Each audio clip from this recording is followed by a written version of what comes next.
you know of anyone with blindsides? Do you know anyone that has a blindside? What a blindside is things that are normal. The person thinks this is a normal way to do it, but they're not. In their family, it was normal to eat with their mouth open. Their family, it was easy. It was normal to scratch, on their left cheek. Or it was normal to, when they were speaking, to wind their watch. I've got a pastor, Cheryl and I know, that it's if you sit on the left side of the church, it'll drive you crazy because at least 75 times a sermon, he puts his hand in his right pocket. He's talking, he's going like this, and he'll say a thing, then he it's like he wears his pants out about three pants a week, I think. Literally 75 times. He's totally unaware of it. I'm sure he's totally unaware of it, but he puts his hands in his pocket at least 75 times in the sermon. That's what I call a blindside. Now, is it hurting anyone? I doubt it's distracting from a sermon, but that's a blindside. But it's a habit that's distracting. It's a habit that we're totally unaware of, that other people become very aware of because it's so. I've got blindsides right now. I've got gestures that you're aware of that I'm not, because to me they're natural and normal. Take a look at this grid for just a minute. I think there are 4 dimensions of yourself that you want to be aware of in your leadership. One is your strengths. The key word there is maximize. So you basically say, what are your strengths, or what is your single greatest strength? Your single greatest strength. Of all the things you do well, what do you do best? What's your single greatest strength? That's what you should try to maximize in your life. If you're a hand, be a hand. Don't try to be an eye. Maximize who you are. Then there's weakness. What are your weaknesses? What is it that no matter how hard you try, you can't do it well? Like with me, if the National Basketball League paid me $10 billion a year for every time I dunk the basketball, we'd be penniless. Because I can't. It's like, it's a weakness. I can't jump that high. It's like no matter how hard I try, I can't get there from here. If there are weaknesses that are true weaknesses that you can't do anything about, forget them.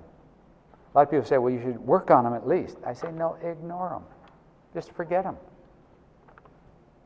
A lot of the things that you may have been trying to work on the last 10, 20 years, I'd encourage you to just forget it, ignore it. Just don't pay any attention to it. If it's a weakness you can't get past, just forget it. But there's a difference between a weakness you can't get past and an area you'd like to grow in. That there is something you can do about it. You say, Bob, I don't know much about anything about computers. I'd like to, I just don't. That's different than having computer dyslexia and not being able to cope with a computer, if there is such a concept. But a growth area would be, I'd like to learn the computer. And I say, great. What steps can you take to grow in that area? Because that's an area you can learn in. And then the 4th area is blindsides. There you discover them. I say in the growth areas you develop it, in the blindsides you discover it. But how do you discover your own blindsides? That's what I'd like to talk to you about, because not only is there someone you know with a blind side, you have a few yourself, and I have a few myself. What I'd also like to point out is that you are probably blind to certain strengths you have, as well as certain distracting habits. There are certain things that other people see in you that are strengths, but you don't see it in you. Because your dad, your uncle, your aunt, your grandma, somebody told you weren't good at it. And so you're blind to it. Or no one in my family's ever been good at this. No one in my family's ever been good at math. The Biehls just aren't good at that. I say, what are those areas that you're blind to because the family of origin you came up with, no one was good at it? Or no one, matter of fact, they stated, well, the Biehls aren't good at that. We're just not good at that. but you may be the exception. You may be exceptional at it. And what are the strengths that are hidden, that are, to you, blind? You don't see them in yourself. So that's an area to discover. Okay? Now, how do you go about discovering that, though? You do it by asking. But be careful how and who you ask. You need to ask close, personal, trusted friends for both the positive and the negative. What do you see as my strengths that I'm not aware of, and what do you see as my distracting gestures or just anything? What are the blind sides that you think I have that I'm just not aware of? Let me tell you a quick story. One of my clients is a real estate developer in Southern California, and he had a potential partner on some major projects come in from New Zealand who is a billionaire when he's 38 years old. He started out with no inheritance when he was 28, graduated law school, and by the time he was 38, he was worth $1 billion net worth. I mean, he was a very exceptional guy. He wanted to move to Orange County, California, where my friend had his businesses, and wondering, should they do partners? Well, my client, friend, said, would you spend a morning with this guy and tell me what you think? Should we work together? Should we do business together? What do you think? So I did. So I asked him hundreds of questions, did what I call profiling, what I do with a lot of executives when you're about to hire someone and you're down to 2 or 3 candidates, or maybe 2 candidates, and can't really decide which one. Then I interview both of them and tell you which one I think would be it and why. I do a lot of that for clients. And I was, just profiled him. I, just got a feel of who he was. But at the end of the morning, it was about 11:30, I said, Peter, I've asked you a lot of questions. Do you have any questions of me? And he said, yeah, I've got 2. He said, what do you see as my strengths? And what do you see as my blind sides? And I said, Peter, I've been consulting for, I think, 15 years now. Now I've been doing it for 35. It was a while ago. I said, I've been consulting with some of the finest leaders of our generation. Not one single one of them asked me that question. Where do you get the confidence to ask basically a perfect stranger, what do you see as my blind sides? Where do you get that kind of confidence? He said, well, Bob, by the time you get to be where I am, meaning a billionaire, everyone wants to tell you how great you are. They want to tell you, oh, the things are wonderful, and you don't have any flaws, and how can I bow down to you and give me some money, and give me some money. And he said, but what you really want to do is find out from someone who does this all the time what unique strengths they see in you. That's why I asked you about the strengths. And he said, but he said, when you're doing a $100 million deal, you don't want to have what a gambler would call a tell. A tell is some nervous twitch you've got or some nervous habit, for those of you who are not gamblers, which I'm not. But a tell is it's like if you've got a good hand, you keep smiling out of the right side of your mouth. Or if you've got a bad hand, you keep twitching out of your left eye. Those kind of tells that let the other person gambling with you know what kind of hand you've got. He said, when you're doing a $100 million deal, you don't want something you're totally unaware of to communicate to that person, I want this more than they think I want it, or I want this, it's like you want to know what your nonverbals are telling people. So he said, when I see someone like yourself who deals a lot with executive assessment, I like to ask them that question, because that's the area I grow in, because my friends won't tell me. They just tell me, oh, I'm wonderful, where's the money? So when I began to see that, I began to see the importance of blind sides. I've had clients where I'd had to say to them, I have to approach it something like this. By the way, let me stop here and go back another way. I don't tell people their blind sides until they ask me, typically. When there's enough trust built up to where they'll say, Bob, do I have any blind sides? I'll tell them honestly what I see, very kindly, hopefully, gently. But when I approach a blind side with a person, a client, a friend, a protege, is when I think it's hurting them. There's some clients have blindsides that are extraordinarily distracting or that are hurting them in some way.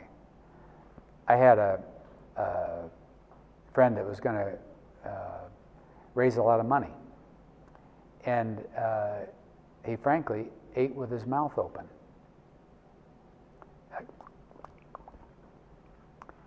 And I said to him, you know, I knew it was going to hurt him at the country club. So I said, you know, we've been friends for a long time.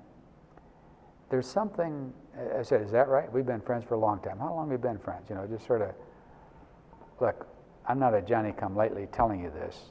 We're friends. I said, how long have you been friends? 20 years or whatever it was. I said, you've got something you do that you're totally unaware of, but it's going to hurt you in this coming funding campaign. Would you care to know what it is? Now, there are certain times when a person can't handle one more thought on what they aren't doing right. It's like they're up to here, and if you give them one more thought, they'll feel like they're drowning. And they may say, you know what, right now is not a good time to talk about that. But he said, well, of course I'd want to know. I said, are you aware that you eat with your mouth open? What do you mean, eat with my mouth? I said, oh, I don't. I said, unfortunately you do. And it's going to hurt you dramatically when you go to the country club with someone and ask them for a lot of money, or when they want to introduce you to someone that could give you a lot of money, and you take them to the country, they take you to the country club, or take you to visit that large donor, and you're having lunch, and that new person you've just met sees you eating with your mouth open, it will hurt your credibility. I've been with him several times since. I've never seen him eat with his mouth open. But it's like, at certain times you realize there's someone on your staff, a protege or someone, that's doing something. They have a distracting feature. We're talking about this with David Yen yesterday, who was for years the president of Awana. And he said, when I first started speaking, he said, I'd twirl my, he said, I was so nervous, I'd twirl my ring, twirl my wedding ring. He said, I'd get up and I'd be talking, I'd be twirling. He said, one time the evaluation came in, he says, you're going to wear the gold off that wedding ring. And he said, then so I got where I realized I couldn't do that, so he said, I got to where I'd itch my right,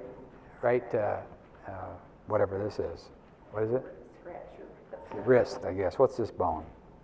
Whatever. He said, I'd scratch this, and he said, I'd be speaking all the time. He said, pretty soon they're going to wear the skin off that, your wrist. So I say, what is it that you do that's distracting to people while you're talking? Put your hand in your pocket, twirl your ring. What is it that's distracting from what you're trying to say to them? Well, if there is anything, you want your close friends to be able to tell you what that is. So I'd encourage you to go to your top 2 or 3 trusted friends and say, hey, when I was at the conference, I heard a lecture about blind spots. Those are things that we're not aware of, but they're habits or gestures or something that we're not aware of, but they may be distracting or maybe things that we think of as normal, but other people don't. Do you mind if I ask you personally, what do you see as my blind spots? It may be a blind spot in my thinking. Maybe every time the subject comes up, I get irate with it. I'm not aware of it, but I do. You see that I do. Whenever this happens, I always say that or think that. We were at a restaurant the other day, and it was in Russia, in St. Petersburg, and there was a man behind, sitting next to the next booth, making a call on his cell phone, and is obviously talking to a customer of some kind. And the entire conversation had about 3 words in it. It went like this: da, da, da, da, da, da. There's some other word. Da, da, da, da, da. There's a second word. So the whole conversation was 2 words and da. I'm saying he was totally unaware, I believe, he was totally unaware of what he was doing. He just kept saying it, saying it, saying it, saying it, saying it, saying it. But he was unaware of it. Now, if I'd have been on the other line of the line and had heard that for the 83rd Da, I said, you know, do you have any other words you know? You know?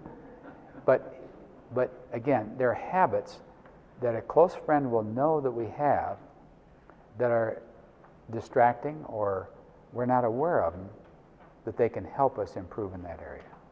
I say, ask a close friend what your blind sides are at some point. And grow in those areas. You just ask yourself, was I aware of it? And when you become aware of it, you may see, yeah, I am. I do that. Or, you know, yeah, I do it. And then you ask, do I want to get rid of the habit? Do I want to do something else? Then you can start scratching your other wrist or putting your hand in your other pocket. But how do you grow in your leadership to get rid of blind spots? How do you? I say you do it by finding out what they are, because no one can see their own, including me. Not a single leader you know can see their own blind spots by definition. And all leaders have them by definition. So it's one area that I'd encourage you to work on, think about, talk to people, talk to one or two close friends about that you really trust, the relationship, and then work on them. That's a growth area for you. Is first of all to discover them and then to act on them. So to find out what yours are, you ask. To help other people, you tell, but you do both very gently, because it's a very sensitive areas, very sensitive areas.